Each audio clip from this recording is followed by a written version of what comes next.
Hello students, आजचा video start करण्या अगोदर थोडं तुम्हाला काही गोष्टी सांगायच्या आहेत.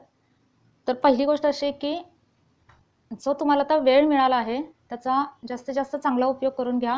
म्हणजे तुम्ही स्टडी करतच असाल, पण रोज एखादा टॉपिक वाचल्यानंतर त्याच्यावरचे क्वेश्चन सॉल्व्ह करण्याचा प्रयत्न करा. म्हणजे तुमचं स्टडी किती झालं हे तुम्हाला समजेलच. आणि सेकंड थिंग अशी की ह्या मी चॅप्टर 10 स्टार्ट केला, म्हणजे चॅप्टर 5 नंतर डायरेक्टली चॅप्टर 10 स्टार्ट करण्यामागचं रिझन असं आहे की या अकॅडमिक इयरमध्ये काही सिलेबस कमी केलेला आहे. तर असे चॅप्टर जे आहेत की ज्यातला कोणताही पॉईंट कमी केलेला नाही असे चॅप्टर मी अगोदर घेणार आहे. म्हणजे ह्यानंतर बायोटेक्नॉलॉजी घेईन आणि हे झाल्यानंतर परत चॅप्टर नंबर 6 पासून घेणार आहे. ओके.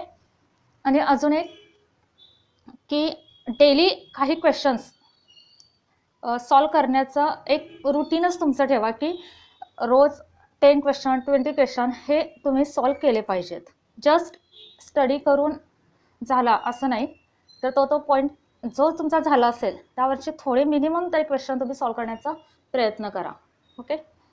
त्यानंतर एक महत्त्वाची अजून गोष्ट म्हणजे जर तुम्हाला व्हिडिओ आवडत असतील, हे सगळं तुम्हाला समजत असेल, तर व्हिडिओ तुम्ही जास्तीत जास्त तुमच्या पर्यंत शेअर करा आणि चॅनलला सबस्क्राईब करा.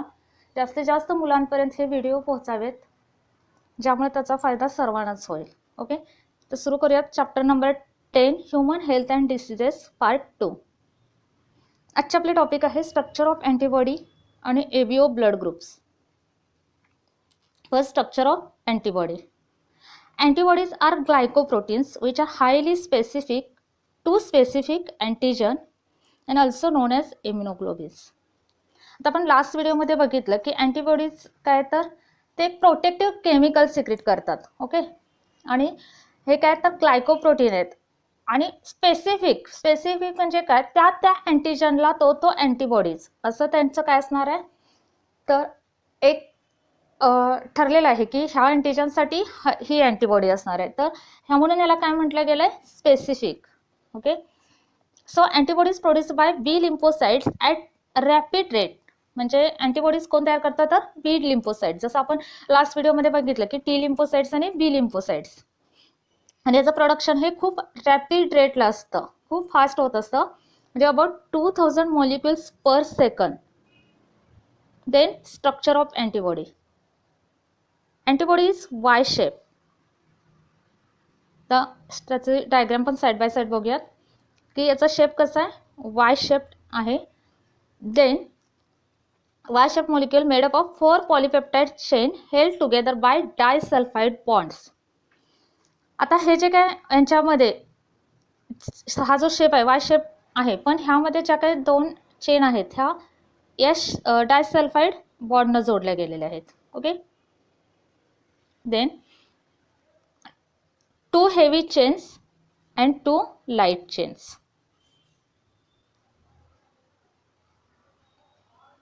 2 heavy chains and 2 light chains. तर इथं आपण बघूयात की ह्या असणार आहेत हेवी चेन्स. ओके, 2. आणि त्यानंतर ह्या असतील light chains. Next, hinge. It is region holding arms and stems of antibody. इथं हिंज हा असा रिजन आहे की जो स्टेम आणि आर्म्स यांना जोडण्याचं काम करतो आणि तो असणार आहे hinge region. Then each chain have 2 regions, variable region and constant region. Here आता हे जे रिजन आहे ह्या दोन्ही चेनचं हे कॉन्स्टंट रिजन आहे आणि हे रिजन असणार आहे व्हेरिएबल रिजन. ओके. असं का म्हटलं गेलं व्हेरिएबल रिजन का किंवा कॉन्स्टंट रिजन का, तर कॉन्स्टंट रिजन जे आहे मग ते लाईट चेनचं आहे, हेवी चेनचं आहे. जे कॉन्स्टंट रिजन आहे त्याच्या शेपमध्ये चेंज होत नाही म्हणून त्याला काय म्हटलं गेलं कॉन्स्टंट रिजन. आणि व्हेरिएबल रिजन काय, तर त्याच्या शेपमध्ये चेंज होत असतो. हा चेंज कशासाठी, कारण तिथं अँटीजन बाइंडिंग साईट आहे. ओके. आता इम्युनी सिस्टीम आपण स्टडी केलं, इम्युनी सिस्टीममध्ये जो काही इम्युनी रिस्पॉन्स स्टिम्युलेट होतो म्हणजे कोणताही पॅथोजन बॉडीमध्ये एंट्री केल्यानंतर त्याला डिस्ट्रॉय करण्यासाठी अँटीबॉडी सिक्रेट होतात. म्हणजे फक्त अँटीबॉडी सिक्रेट होत आहे तर त्या जाऊन अँटीजनला बाइंड होणं गरजेचं आहे. मग हे जे काही बाइंडिंग आहे त्यासाठी हे साईट असणार आहे अँटीजन बाइंडिंग साईट. ओके, म्हणजे स्ट्रक्चरमध्ये खूप इझी तुम्हाला समजेल असंच मी सांगते. वाय शेप्ड स्ट्रक्चर आहे. ओके, वाय शेप्ड स्ट्रक्चर आहे and this chains are joint together by disulphide bond. Okay, त्यानंतर काय असणार आहे त्यामध्ये heavy chain, 2 heavy chain and 2 light chain, म्हणजे हे असणार आहेत हेवी चेन आणि त्यानंतर हे असणार आहे लाईट चेन. ओके, परत काय तर कॉन्स्टंट रिजन दोन्ही चेनला, त्यानंतर व्हेरिएबल रिजन असेल. ओके, हे असणार आहे स्ट्रक्चरमध्ये, प्लस हिंज असेल जे आर्म आणि स्टेमला जॉईन करेल. Then each chain have 2 regions, variable and constant region, जे आता आपण डिस्कस केलं. आता there is antigen binding site, जे आपण आता म्हटलं की अँटीजन बाइंडिंग साईट आहे, त्याला काय म्हटलं जातं पॅराटोप. हे लक्षात घ्या की त्या जी काही बाइंडिंग साईट आहे त्याला काय म्हटलं जातं paratope. This part recognize and binds to specific antigen to form antigen antibody complex. म्हणजे हा पार्ट काय करतो तर अँटीजनला रेकग्नाइज करतो, ओळखतो आणि जाऊन त्याला म्हणजे त्याच्यासाठी जो स्पेसिफिक अँटीजनसाठी अँटीबॉडी प्रोड्यूस झालेले आहेत त्या अँटीजनला जाऊन तो बाइंड आधी ओळखतो आणि त्यानंतर तिथं जाऊन त्याला बाइंड होतो, तिथं फॉर्म होतो antigen antibody complex. Most antibodies carries 2 antigen binding site and known as bivalent. जे मोस्टली अँटीबॉडीजकडे 2 अँटीजन बाइंडिंग साईट असतात आणि त्यामुळे त्यांना काय म्हटलं जातं bivalent. Then formation of antigen antibody complex. आता हे एक्झॅक्टली फॉर्मेशन कसं होतं ते बघूयात. फर्स्ट एक टर्म आहे serology, study of antigen antibody interaction. म्हणजे ह्या अँटीजन अँटीबॉडी इंटरॅक्शनचा स्टडी ज्यामध्ये केला जातो त्याला सिरोलॉजी असं म्हटलं जातं. Each antibody specific for particular antigen. Combining site of antigen called antigenic determinant that is epitope. म्हणजे जसं अँटीबॉडीजकडे जी साईट आहे त्याला पॅराटोप म्हटलं जातं आणि अँटीजनकडे असणारी साईट कुठली असणार आहे एपिटोप. ओके, आणि त्यामुळे काय होतं यांची इंटरॅक्शन होते. Small variations in variable region make each antibody highly specific for particular antigen. Small variations म्हणजे व्हेरिएबल रिजन आहे जो चेंज होणार आहे त्या सिच्युएशनला किंवा त्या अँटीजन प्रमाणे त्याच्यामध्ये काही थोडेसे बदल होतात, नंतर त्यांना काय म्हटलं गेलंय व्हेरिएबल रिजन्स. आणि हे रिजन काय होतात थोडंफार त्यांच्यामध्ये चेंज होते त्या अँटीजनला बाइंड होण्यासाठी. Okay, then variable region enable antibody to recognize antigen. Variable रिजनमुळे काय होतं तर अँटीजनला रेकग्नाइज केलं जातं, ओळखलं जातं, त्यानंतर बाइंड केलं जातं इन लॉक अँड की मॅनर. लॉक अँड की manner forming antigen antibody complex. आता इथं डायग्राममध्ये आपण एक्झॅक्टली हे काय ते समजून घेऊयात. आता हा अँटीजन आहे. ओके, अँटीजनची बाइंडिंग साईट. आता अँटीजनची बाइंडिंग साईट काय म्हटलं आपण एपिटोप असणार आहे आणि अँटीबॉडीजची कुठली असेल पॅराटोप असेल. आता ह्या डायग्राममध्ये बघा अँटीजनला इथं हा जो शेप आहे हा, आता ह्याला बाइंड होण्यासाठी इथं काय असणार आहे ही अँटीबॉडी लक्षात आलं. आणि त्यानंतर इथं हा शेप बघा आणि त्यानंतर हा शेप इथला हा थोडासा डिफरंट आहे. इथं होणारी अँटीबॉडीज काय होणार आहे इथं जे अँटीबॉडीज येणार आहेत तिथले व्हेरिएबल जो रिजन आहे त्यामध्ये थोडंफार चेंज होणार आणि त्याला ते बाइंड करेल आणि असं होणं अशा प्रकारे काय होईल अँटीजन अँटीबॉडी कॉम्प्लेक्स तयार होईल. महत्त्वाचे पॉईंट्स इथं लक्षात जे ठेवायचे तुम्हाला तेच की एक तर अँटीजेनिक डिटर्मिनंट आहे त्याला एपिटोप म्हटलं जातं, अँटीबॉडीजकडे असणारी जी काय बाइंडिंग साईट आहे त्याला पॅराटोप म्हटलं जातं आणि व्हेरिएबल रिजनमध्ये थोडा चेंज होऊन तिथं अँटीजन अँटीबॉडी कॉम्प्लेक्स तयार होतो इन लॉक अँड की मॅनर. म्हणजे प्रत्येक लॉकला एक स्पेसिफिक की असते, असं नाही की एखादं लॉक आहे आणि ते कोणत्याही कीनं ओपन करतं असं नाही, तर त्या लॉकची एक स्पेसिफिक की असते. अशाच वेनं काय होतं हा कॉम्प्लेक्स तयार होतो. आता हा ॲक्च्युली हा कॉम्प्लेक्स तयार झाल्यानंतर पुढं काय होतं तर आपण लास्ट व्हिडिओमध्ये बघितलं की हा कॉम्प्लेक्स तयार झाल्यानंतर तो सेल्युलर सिस्टीमकडे ट्रान्सफर केला जातो पुढं त्याचा तो डिस्ट्रॉय होण्यासाठी अँटीजन. कारण मेन ह्याचा मोटिव्ह काय तर जो काय पॅथोजन एंट्री केलेला आहे बॉडीमध्ये त्याला डिस्ट्रॉय करणं. Okay, then ABO blood groups. A, B and O blood groups were discovered by Carl Landsteiner in 1900. AB blood group was discovered by De Castello and Sterling in 1902. In ABO system, blood groups determined by presence of or absence of antigen A and antigen B and classified into 4 groups. आता आपल्याला माहिती आहे की एकूण 4 blood group आहेत. Blood group A, B, AB and O. आता actually हे कसे डिटरमाइन केले गेले तर by presence and absence of antigen A. Antigen A आणि अँटीजन बी हा प्रेझेंट आहे का अब्सेंट आहे का दोन्ही प्रेझेंट आहेत का दोन्ही अब्सेंट आहेत यावर हे 4 ग्रुप डिटरमाइन केले गेलेले आहेत. म्हणजे फॉर एक्झाम्पल ब्लड ग्रुप ए, ज्या इंडिव्हिज्युअलचा ब्लड ग्रुप ए आहे त्याच्या रेड ब्लड सेलच्या सरफेसवर अँटीजन ए असणार आहे. Okay, and antibodies be in their plasma. आता आपण ह्याच्या अगोदरच्या स्लाइडमध्ये काय बघितलं की अँटीजन अँटीबॉडी कॉम्प्लेक्स तयार होतो. कॉम्प्लेक्स तयार झाल्यानंतर काय होणार आहे तिथं क्लम्पिंग तयार होणार. क्लम्पिंग म्हणजे असे पुंजके तयार होणार, अग्लुटिनेशन होणार. ओके, हे समजून घ्या.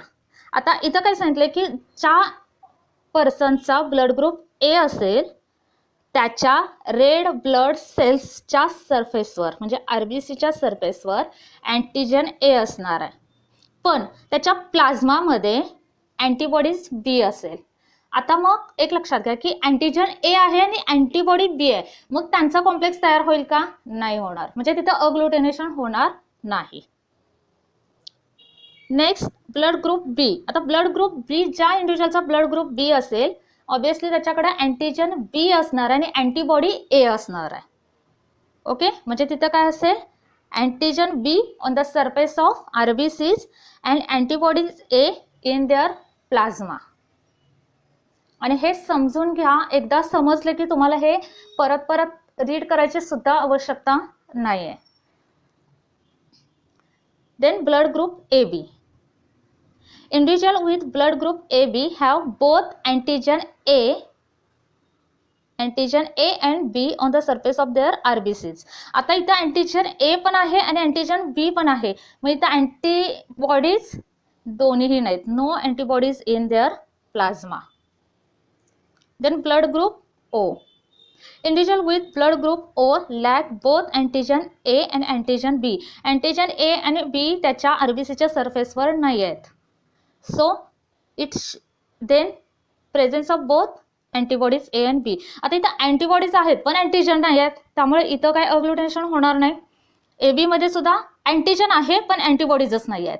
ओके, त्यानंतर आता ब्लड ग्रुप हा चार्ट आपण समजून घेऊयात की ब्लड ग्रुप ए असेल तर त्याचा जीनोटाइप कोणता असेल? आय ए और I O. Antigen on surface of RBC A, antibody कुठं असेल? B. and can donate blood to A and AB. Okay, हा कुणाला ब्लड डोनेट करू शकतो? ब्लड ग्रुप ज्या पर्सनचा ब्लड ग्रुप ए असेल आणि ए बी असेल. आता हे कसं ते आपण समजून घेऊयात की समजा एखाद्या पर्सनचा ब्लड ग्रुप ए असेल तर त्याला हा पर्सन ब्लड डोनेट करू शकतो. कारण का की त्याचा ब्लड ग्रुप ए आहे म्हटल्यावर तिथं अँटीजन ए आहे पण अँटीबॉडी कुठले? बी आहे. Plus A B blood group असणाऱ्याला सुद्धा हा ब्लड डोनेट करू शकतो, कारण ए बी ब्लड ग्रुपकडे काय अँटीजन ए आणि बी आहे पण अँटीबॉडीजच नाही आहेत, कुठलीच अँटीबॉडी नाही आहे, ए पण आहे आणि बी पण नाही. Okay, here can receive blood from A आणि ओ. आता एक लक्षात घ्या, ए कडून तर तो करू शकतो ब्लड रिसीव ऑब्विसली, पण बी कडून करू शकत नाही. बी कडून करू शकत नाही कारण तिथं ज्या पर्सनचा ब्लड ग्रुप बी असणार आहे त्याच्याकडं अँटीबॉडीज ए असतील आणि ए अँटीबॉडीज असतील आणि ह्या पर्सनला जर ब्लड दिलं गेलं तर तिथं अँटीजन अँटीबॉडी कॉम्प्लेक्स तयार होणार. ओके, समजून घ्या हे सगळं. तसंच सेकंड बी मध्ये काय असेल? ज्या पर्सनचा बी ब्लड ग्रुप बी असेल म्हणजे त्याचा जिनोटाइप आय बी और आय ओ असेल, ह्याच्याकडं अँटीबॉडी ए असणार आहे, त्यामुळे तो कुणाला ब्लड डोनेट करू शकतो? बी ला करू शकतो. ए ला नाही करू शकत कारण अँटीबॉडी कुठली आहे त्याच्यामध्ये? ए आहे सिरम मध्ये. ओके, ए बी ला करू शकतो. ब्लड कुणाकडून घेऊ शकतो? तो बी कडून घेऊ शकतो, ए कडून घेऊ शकत नाही. परत रिझन काय? अँटीबॉडी ए. आणि ओ कडून घेऊ शकतो. ओ कडून ऑब्विसली ओ ला काय म्हटलं जातं? Universal donor. का? कारण त्याच्या ज्या व्यक्तीचा ब्लड ग्रुप ओ आहे त्याच्या प्लाझ्मामध्ये अँटीजन नाहीच आहे. Okay, lack of antigen A and B. Okay, त्यामुळं त्याच्याकडे काय असणार आहे तर तो युनिव्हर्सल डोनर असं म्हटलं जातं त्याला. ओके, नेक्स्ट एबीचं, एबी ज्याच्या पर्सनचा ब्लड ग्रुप ए एन बी आहे, एबी आहे, तो काय करू त्याच्या ह्याच्या म्हणजे त्याचा जिनोटाइप जो आहे तो आय बी आहे. देन अँटीजन कुठले आहेत त्याच्याकडं ए एन बी, पण अँटीबॉडीज अब्सेंट आहेत, nil. Can donate blood only A B, पण तो रिसीव कोणाकडून करू शकतो A B A B N O, त्यामुळे त्याला काय म्हटलं गेले युनिव्हर्सल ॲक्सेप्टर. नेक्स्ट ओ, त्याचा जिनोटाइप IO, अँटीजन अब्सेंट आहेत. Then antibody A and antibody B can donate blood to A B and O, म्हणजे त्याला काय म्हटलं गेलं युनिव्हर्सल डोनर, पण it can receive blood from only O. हा झाला ब्लड ग्रुपचा chart. Next RH factor. RH factor is an antigenic protein on surface of RBCs in human being. RH factor हा एक अँटीजेनिक प्रोटीन आहे जो RBCवर present, human बिंगमध्ये RBCsवर present असतो. हा सगळ्या पर्सनमध्ये असत नाही, काही पर्सनमध्ये असतो. First discovered by Landsteiner and Wiener in 1940 on surface of RBCs of rhesus monkey. First time याने डिस्कवर केलं की रिसस मंकीच्या RBCsमध्ये हा सापडला and known as RH factor. त्याला नाव काय दिलं RH factor, D antigen. Person having RH factor और D antigen called RH positive.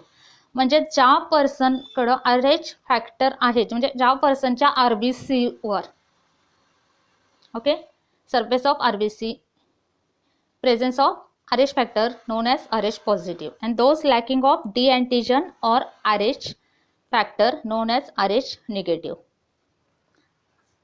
RH antigen induce strong immunogenic response when introduced into RH negative individual. म्हणजे हा जो अँटीजन आहे तो स्ट्रॉंग इम्युनो रिस्पॉन्स दाखवतो जेव्हा तो RH निगेटिव्ह इंडिव्हिज्युअलमध्ये इंट्रोड्यूस केलं जातं. मग हे एक्झॅक्टली कसं होतं ते बघूयात. Blood group is an important factor in blood transfusion and involved in hemolytic disease of newborn called erythroblastosis fetalis. आता हे एक्झॅक्टली काय तर when RH negative mother conceives the RH positive fetus.